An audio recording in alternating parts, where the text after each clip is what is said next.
Hello ప్రియ ప్రేక్షకులారా, స్వాగతం spiritual spark story మీడియాకి. గరుడ్ పురాణం యొక్క రహస్యపు లోకంలోకి మళ్ళీ అడుగు పెడుతున్నాము. మొదటి భాగంలో వివిధ పాపాలకు శిక్షలుగా చెప్పబడిన మొదటి 7 నరకాల గురించి తెలుసుకున్నాము. ధర్మబద్ధమైన జీవితాన్ని గడపడం యొక్క ప్రాముఖ్యతను నరకాలు నొక్కి చెబుతాయి. పాపం చేసే ముందు ఒక్కసారి ఆలోచించండి అని చెప్పకనే చెబుతాయి. మనం చేసే ప్రతి పనికి ఒక ప్రతిఫలం ఉంటుంది అని గుర్తు చేస్తాయి. ఈ వీడియోలో మిగిలిన నరకాల గురించి మరియు వాటి అంతరార్థం గురించి తెలుసుకుందాం. మాతో కలిసి ఆధ్యాత్మిక ప్రయాణంలో పాల్గొనండి. ఇప్పుడు మనం తెలుసుకునే నరకం తప్తసూర్మి నరకం. పేరులోనే భయానకం కనిపిస్తుంది కదా. ఈ నరకం గురించి వింటేనే మనసు గుబులు పడుతుంది. ఇక్కడి శిక్షలు ఎంత భయంకరంగా ఉంటాయో ఊహించండి. ఎండమావిలో నడిచిన అనుభవం మీకు ఎప్పుడైనా ఉందా? ఎండమావి అంటే ఎండలో నీరు ఉన్నట్టు కనిపించేది చ్యాం. కాని అది కేవలం ప్రామ్ మాత్రమే. ఆ వేడి ఇసుకలో నడవడం ఎంత కష్టమో. ఒక్క అడుగు కూడా వేయలేము, అంత వేడిగా ఉంటుంది. ఆ వేడి ఇసుకలో పాదాలు కాలిపోతాయి. ఆ వేడి తట్టుకోలేకపోతాం. అలాంటిది నిరంతరం కాలి కింద మంటలు ఉన్న ఇసుకలో నడవాలి అంటే ఎలా ఉంటుంది? ఆ బాధను వహించడమే కష్టం. ప్రతి అడుగులోనూ నరకతను అనుభవిస్తారు. తప్తసూర్మి నరకం అంటే అగ్నిగుండంలా మండే ఇసుకతో నిండిన నరకం. ఇక్కడి వేడి ఇసుకలో నడవడం అంటే నిజంగా నరకం అనుభవించడం.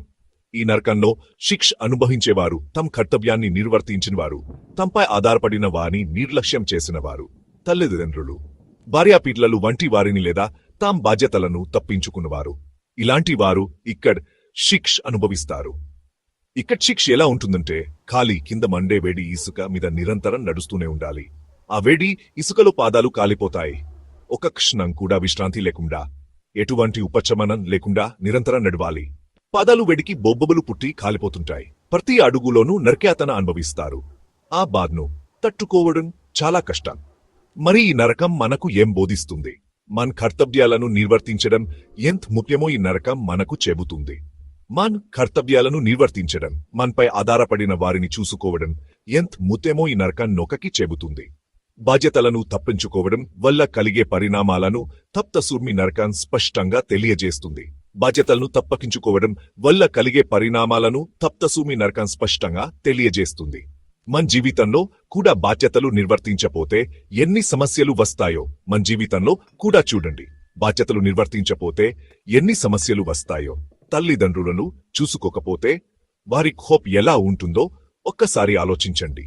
తల్లిదండ్రులు చూసుకోకపోతే వారికి ఎలా ఉంటుందో ఒకసారి ఆలోచించండి. వారు మనపై ఎంత ప్రేమ చూపిస్తారో మనం కూడా వారిని చూసుకోవాలి. భార్యాపిల్లలను నిర్లక్ష్యం చేస్తే వారి బాధ ఎలా ఉంటుందో ఊహించండి. వారు మనపై ఆధారపడతారు, మనం వారిని నిర్లక్ష్యం చేయకూడదు.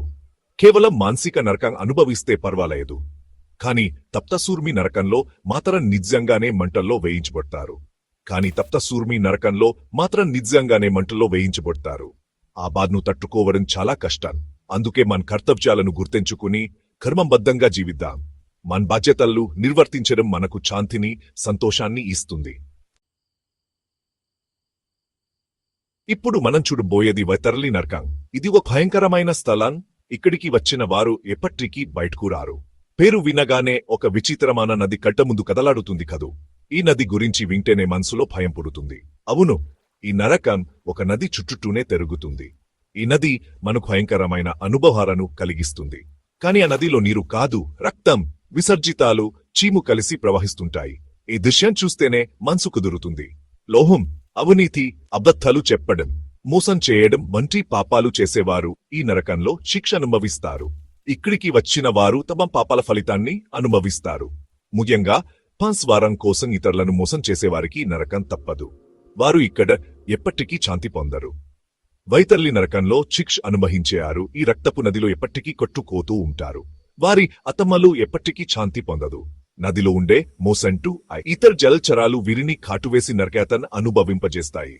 ఈ కాట్లు వారికి ఎప్పటికీ మర్చిపోలేని బాధను కలిగిస్తాయి. ఒక్క క్షణం కూడా విశ్రాంతి లేకుండా ఈ నరకంలో పడతారు. వారి బాధలు ఎప్పటికీ తగ్గవు. ఈ నరకం మనకు ఏం బోధిస్తుంది? మనం చేసే పాపాలకు ఎప్పటికీ శిక్ష తప్పదని. లోహం, అవినీతి వంటి దుర్గుణాల వల్ల కలిగే పరిణామాలను వైతరి నరకం తెలియజేస్తుంది. ఈ పాపాలు మన జీవితాలను ఎలా నాశనం చేస్తాయో స్పష్టంగా చూపిస్తుంది. అవినీతి మార్గంలో సంపాదించిన ధనం ఎంత భయంకరమైన పరిణామాలకు దారి తీస్తుందో ఈ నరకం స్పష్టంగా చూపిస్తుంది. మన జీవితంలో కూడా చూడండి, అవినీతి వల్ల ఎంతమంది నాశనం అయ్యారో, అవినీతికి పాల్పడిన ఎంతో మంది చివరికి నీచులుగా మిగిలిపోయారు. వారి జీవితాలు రక్తపు నదుల్లో కొట్టుకుపోయినట్లు అయిపోయాయి. వారి జీవితాలు రక్తపు నదుల్లో కొట్టుకుపోయినట్లు అయిపోయాయి. వారు ఎప్పటికీ శాంతి పొందరు. అందుకే ఎప్పుడూ నిజాయితీగా, ధర్మబద్ధంగా జీవించడం మంచిది. మనం చేసే మంచి పనులు మనకు శాంతిని ఇస్తాయి. ధనం సంపాదించాలనే కోరిక ఉండడంలో తప్పు లేదు. కానీ ఆ కోరిక మనల్ని తప్పుడు దారిలో నడిపించకూడదు. మనం చేసే ప్రతి పని ధర్మబద్ధంగా ఉండాలి. అవినీతి మార్గంలో సంపాదించిన ధనం ఎప్పటికీ శాశ్వతం కాదు. అది మనకు శాశ్వతమైన శాంతిని ఇవ్వదు. అది చివరికి మనల్ని వైతరలి నరకంలో కొట్టుకుపోయేలా చేస్తుంది. మనం చేసే పాపాలకు ఎప్పటికీ శిక్ష తప్పదు. ఇప్పుడు మనం తెలుసుకునేది అవిచి నరకం గురించి. అవిచి అంటే అగాధం. ఇది ఒక అంతులేని లోతు, ఒక చికెట్టి గుహ. ఈ నరకం గురించి తెలుసుకోవడం మనకు చాలా ముఖ్యమైంది. ఇది అంతులేని లోతు ఉండే ఒక గుంత. ఈ గుంతలో పడినవారు ఎప్పటికీ బయటపడలేరు. ఇది ఒక నిరంతర శిక్ష. ఈ నరకంలో పడిపోయినవారు ఎప్పటికీ అందులోంచి బయటపడలేరు. నిరంతరం పడుతూనే ఉంటారు. వారి ఆత్మలు ఎప్పటికీ ప్రశాంతి పొందవు. ఎవరు ఈ నరకంలో శిక్ష అనుభవిస్తారంటే ఇతరులను చూసి అసూయపడేవారు, మోసం చేసేవారు, ఇతరుల జీవితాను నాశనం చేసేవారు, నమ్మక ద్రోహానికి పాల్పడేవారు ఈ నరకంలో పడతారు. ముఖ్యంగా ఇతరుల నమ్మకాన్ని చెడగొట్టి వారి జీవితాలు చీకటితో నింపేవారు, వారిని ఆర్థికంగా లేదా మానసికంగా నష్టపరిచేవారు ఈ నరకంలో చిక్కుకుపోతారు. వారి పాపాలు వారికి శాశ్వత శిక్షను తెస్తాయి. హవిచి నరకంలో పడిపోయినవారు నిరంతరం పడుతూనే ఉంటారు. వారి ఆత్మలు ఎప్పటికీ ప్రశాంతి పొందవు. ఇది ఒక నిరంతర శిక్ష. ఒక్క క్షణం కూడా విశ్రాంతి లేకుండా అంతులేని భయం, నిస్సహాయత వారిని వెంటాడుతూనే ఉంటాయి. ఎక్కడ పడతామో, ఎప్పుడు ఈ నరకం నుండి విముక్తి లభిస్తుందో తెలియక వారు అష్టకష్టాలు పడుతూ ఉంటారు. ఎప్పుడు ఈ నరకం నుండి విముక్తి లభిస్తుందో తెలియక వారు అష్టకష్టాలు పడుతూ ఉంటారు. ఇది ఒక నిరంతర శిక్ష. ఈ నరకం మనకు ఏం బోధిస్తుంది? నమ్మకం, నిజాయితీ యొక్క ప్రాముఖ్యతను అవిచి నరకం నొక్కి చెబుతుంది. ఇతరులను మోసం చేయడం, వారి నమ్మకాన్ని చెడగొట్టడం వల్ల కలిగే భయంకరమైన పరిణామాలను ఈ నరకం స్పష్టంగా చూపిస్తుంది. నిజాయితీ యొక్క ప్రాముఖ్యతను అవిచి నరకం నొక్కి చెబుతుంది. ఇతరులను మోసం చేయడం, వారి నమ్మకాన్ని చెడగొట్టడం వల్ల కలిగే భయంకరమైన పరిణామాలను ఈ నరకం స్పష్టంగా చూపిస్తుంది. మన జీవితంలో కూడా చూడండి, వారి నమ్మకాన్ని చెడగొట్టడం వల్ల కలిగే భయంకరమైన పరిణామాలను ఈ నరకం స్పష్టంగా చూపిస్తుంది. మన జీవితంలో కూడా చూడండి, నమ్మకం మీదనే అన్ని సంబంధాలు నడుస్తుంటాయి. ఒకసారి నమ్మకం పోతే మళ్లీ రావడం చాలా కష్టం. అలాంటి నమ్మకాన్ని చెడగొట్టి ఇతరుల జీవితాల్లో చీకటి నింపడం ఎంత పాపమో ఒక్కసారి ఆలోచించండి. అవిచి నరకం మాత్రమే కాదు, ఎటువంటి నరక యాతనలు లేకుండా బ్రతకాలంటే ధర్మబద్ధంగా జీవించడమే మార్గం. ధర్మబద్ధంగా జీవించడమే మార్గం. నిజాయితీగా నమ్మకంగా ఉంటూ ఇతరులకు సహాయం చేస్తూ బ్రతకడం వల్ల మనం సుఖ సంతోషాలతో పాటు మోక్షాన్ని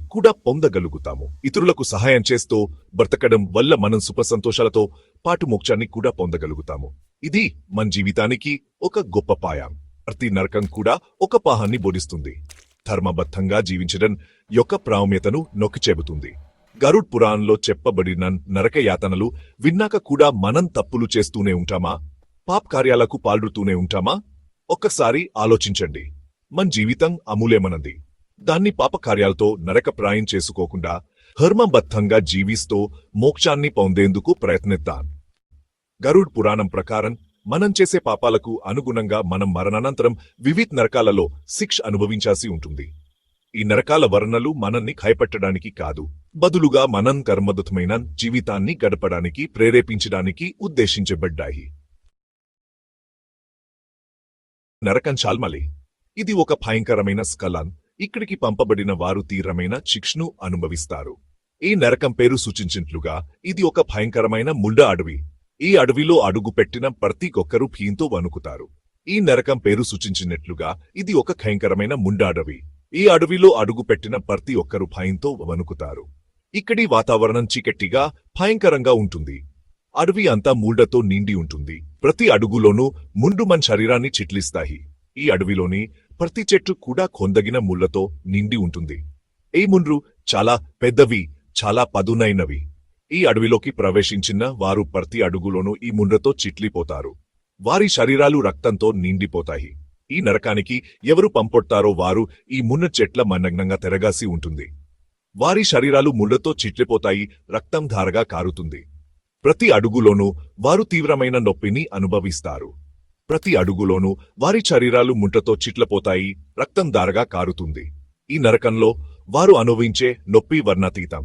ప్రతి క్షణం వారు భయంతో, నొప్పితో వణుకుతారు. ఈ నరక శిక్ష ఎవరికి విధించబడుతుంది అంటే, తాం జీవితకాలంలో ఇతరుల గౌరవాన్ని, ప్రత్యేకించి స్త్రీల గౌరవాన్ని భంగపరిచిన వారు చేసిన తప్పుల కోసం ఈ శిక్ష అనుభవించాల్సి ఉంటుంది. వారి ప్రవర్తన వల్ల ఇతరులకు కలిగిన నొప్పి కోసం వారు ఇక్కడ శిక్ష అనుభవిస్తారు. అశ్లీల ప్రవర్తనకు పాల్పడిన వారు, ఇతరుల మనోభావాలను గాయపరిచేలా ప్రవర్తించిన వారు కూడా ఈ నరక శిక్షను అనుభవించాల్సి ఉంటుంది. వారి ప్రవర్తన వల్ల ఇతరులకు కలిగిన నొప్పి కోసం వారు ఇక్కడ శిక్ష అనుభవిస్తారు. ఈ శిక్ష వారికి జీవితాంతం గుర్తుండేలా ఉంటుంది.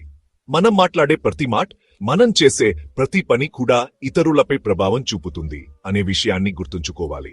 మన ప్రవర్తన వల్ల ఇతరులకు నొప్పి కలిగితే ఆ నొప్పి మనకు తిరిగి వస్తుంది. అందుకే మనం ఎప్పుడూ జాగ్రత్తగా ఉండాలి. మన స్వరం కోసం ఇతరులకు నొప్పి కలిగించే ఎటువంటి పనులు చేయకూడదు. మనం చేసే ప్రతి పని, ప్రతి మాట ఇతరులపై ప్రభావం చూపుతుందని గుర్తుంచుకోవాలి. మనం ఎప్పుడూ ఇతరులకు సహాయం చేయాలి, వారి మనోభావాలు గౌరవించాలి. ఈ విధంగా మనం మంచి వ్యక్తులుగా మారగలం. తర్వాత మనం చూడబోయే నరకం అసిపత్రవన్. ఈ నరకం కూడా ఒక అడవి, కాని ఇక్కడ చెట్లకు ముళ్ళు కాదు, కాని కత్తుల వంటి ఆకులు ఉంటాయి. ఈ ఆకులు చాలా పదునవి, గాలికి కదిలినప్పుడు కూడా గాయాలు కలిగిస్తాయి. ఈ నరకానికి ఎవరు పంపబడతారంటే, తమ జీవితకాలంలో జంతువులు హింసించినవారు. ఆహారం కోసం కాకుండా కేవలం వినోదం కోసం జంతువులను చంపడం, వాడిని నొప్పించడం వంటి పాపాలు చేసినవారు ఈ నరకంలో శిక్ష అనుభవించాల్సి ఉంటుంది. జంతువులకు కూడా ప్రాణం ఉంది, వాటికి కూడా నొప్పి తెలుసు అనే విషయాన్ని మనం గుర్తుంచుకోవాలి. వాటిని దేవుడు మనకు సేవకులుగా సృష్టించలేదు. వాటిని ప్రేమగా చూసుకోవాలి, వాటికి నొప్పి కలిగించకూడదు. చాప్టర్ 3 నరకం సుర క్రిమోజన పురుగుల నరకం. ఈ నరకం గురించి వింటేనే పొడ్లు గగురు పొడుస్తుంది. ఇది ఒక భయంకరమైన స్కలన్. ఇక్కడికి వచ్చిన వారు ఎన్నడూ మరిచిపోలేరు. ఇప్పుడు మనం చూడబోయే నరకం క్రిమభోజన. ఇది ఒక భయానకమైన స్కప్లన్. ఇక్కడికి వచ్చిన వారు ఎండు మర్చిపోలేరు. ఈ నరకం గురించి వింటేనే పొడ్లు గగురు పొడుస్తుంది. ఈ నరకంలో శిక్ష చాలా భిన్నంగా ఉంటుంది. ఇక్కడ శిక్ష అనుభవించే వారు భయంకరమైన మార్పులను ఎదుర్కొంటారు. ఈ మార్పులు వారి శరీరాన్ని, మనసును పూర్తిగా మార్చేస్తాయి. ఇక్కడ శారీరక నొప్పి కంటే మానసిక నొప్పి ఎక్కువగా ఉంటుంది. ఈ నరకంలో పడిన వారు భయంకరమైన మానసిక క్షోభను అనుభవిస్తారు. వారి ఆత్మను క్షోభ పెట్టే ఈ నరకం వారికి ఎప్పటికీ మరిచిపోలేని అనుభవాన్ని ఇస్తుంది. ఈ నరకంలో పడినవారు పురుగులుగా మారిపోతారు. వారి శరీరం పూర్తిగా మారిపోతుంది. వారు మానవ రూపాన్ని కోల్పోతారు. ఈ మార్పు వారికి భయంకరమైన అనుభవాన్ని ఇస్తుంది. కానీ ఇక్కడ విశేషం ఏమిటంటే, ఈ పురుగులకు ఎప్పుడూ ఆకలి తీరదు. ఎంత తిన్నా మండ్రి ఆకలి వేస్తుంది. ఈ ఆకలి వారికి ఎప్పటికీ తీరదు. ఎంత తిన్నా మండ్రి ఆకలి వేస్తుంది. వారు ఎప్పటికీ తృప్తి చెందరు. ఈ ఆకలి వారికి ఎప్పటికీ తీరదు. వారు ఎప్పటికీ తృప్తి చెందరు. తమ ఆకలిని తీర్చుకోవడం కోసం వారు ఒకరినొకరు తినడం మొదలు పెట్టారు. ఈ నరకంలో వారు ఎప్పటికీ తృప్తి చెందరు. వారు ఎప్పటికీ తృప్తి చెందరు. కాని ఎంత తిన్నా వారి ఆకలి తీరదు. ఈ నరకంలో వారు ఎప్పటికీ తృప్తి చెందరు. వారు ఎప్పటికీ తృప్తి చెందరు. ఈ నరకానికి ఎవరు పంపబడతారంటే, తమ జీవితకాలంలో ధనం, ఆహారం విషయంలో లోప్త్వం ప్రదర్శించిన వారు. వారు ఇతరులకు సహాయం చేయకుండా కేవలం తమ గురించి మాత్రమే ఆలోచించేవారు. ఇతరులకు సహాయం చేయకుండా కేవలం తమ గురించి మాత్రమే ఆలోచించేవారు. వారు తమ దగ్గరున్నా కూడా ఇతరులతో పంచుకొని దురాశాపరులు ఈ నరక శిక్షను అనుభవించాల్సి ఉంటుంది. తాం దగ్గరున్నా కూడా ఇతరులతో పంచుకొని దురాచాపరులు ఈ నరక శిక్షను అనుభవించాల్సి ఉంటుంది.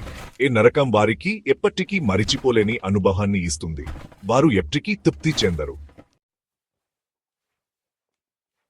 చాప్టర్ 4 నరకం హపోదర్ వేదక బల్లె నరకం. ఈ నరకం గురించి తెలుసుకోవడం చాలా భయంకరమైన అనుభవం. చివరిగా మనం చూడబోయే నరకం వేద. ఇది ఒక భయంకరమైన ప్రదేశం. ఇక్కడ శిక్షలు చాలా కఠినంగా ఉంటాయి. ఈ నరకంలో శిక్ష చాలా భయంకరంగా ఉంటుంది. ఇక్కడ పడినవారు ఎప్పటికీ మర్చిపోలేని నొప్పిని అనుభవిస్తారు. ఈ నరకంలో పడిన వారిని బల్లెంతో కొడతారు. ఈ బల్లెం చాలా పదునైనది. ఒక్క దెబ్బకు శరీరం చీలిపోతుంది. ఒక్క దెబ్బకు శరీరం 2 ముక్కలు అయిపోతుంది. కానీ ఇక్కడ విశేషం ఏమిటంటే శరీరం 2 ముక్కలు అయినా వెంటనే మండ్లి కలిసిపోతుంది. శరీరం 2 ముక్కలు అయినా వెంటనే మండ్రి కలిసిపోతుంది. మండ్రి బల్లెంతో కొడతారు. ఈ విధంగా శరీరం ఎప్పటికీ చావదు, కాని నొప్పి మాత్రం తగ్గదు. ఈ విధంగా శరీరం ఎప్పటికీ చావదు, కాని నొప్పి మాత్రం తగ్గదు. ఈ నరకానికి ఎవరు పంపబడతారంటే తాం జీవితకాల్లో హింసకు పాల్పడినవారు. వారు ఎప్పటికీ ఈ నరకం నుండి బయటపడలేరు. ఇతరులకు నొప్పి కలిగించడంలో ఆనందం పొందేవారు, ఆయుధాలతో ఇతరులను గాయపరిచినవారు, చంపినవారు ఈ నరక శిక్షను అనుభవించాల్సి ఉంటుంది. వారు చేసిన పాపాలకు ఇక్కడ శిక్ష అనుభవిస్తారు. చంపినవారు ఈ నరక శిక్షను అనుభవించాల్సి ఉంటుంది. ఇక్కడ వారు చేసిన ప్రతి హింసాత్మక చర్యకు ప్రత్యేక ఫలం పొందుతారు. ఈ నరకం వారికి ఎప్పటికీ మర్చిపోలేని అనుభవం అవుతుంది. ప్రతి నరకం మన పాపాల ఫలితాను మరియు మనం ఎలా జీవించాలో తెలియజేస్తుంది. మనం మన జీవితాన్ని పునఃపరిశీలించుకోవాలి మరియు మనం చేసే ప్రతి పనికి మనం బాధ్యత వహించాలి అని గుర్తుంచుకోవాలి. తదుపరి భాగంలో మిగతా నరకాను తెలుసుకుందాం. అంతవరకు మీ ఆలోచనలను మాతో పంచుకోండి మరియు ఈ వీడియోను మీ స్నేహితులు మరియు కుటుంబ సభ్యులతో పంచుకోండి. ధన్యవాదాలు. మా సిరీస్ యొక్క 2వ భాగం చూసినందుకు ధన్యవాదాలు. మరిన్ని ఆసక్తికరమైన విషయాల కోసం మహానల్ స్పిరిచువల్ స్పార్క్ స్టోరీ మీడియాను లైక్, షేర్ మరియు సబ్స్క్రైబ్ చేయండి. తదుపరి వీడియోలో కలుద్దాం.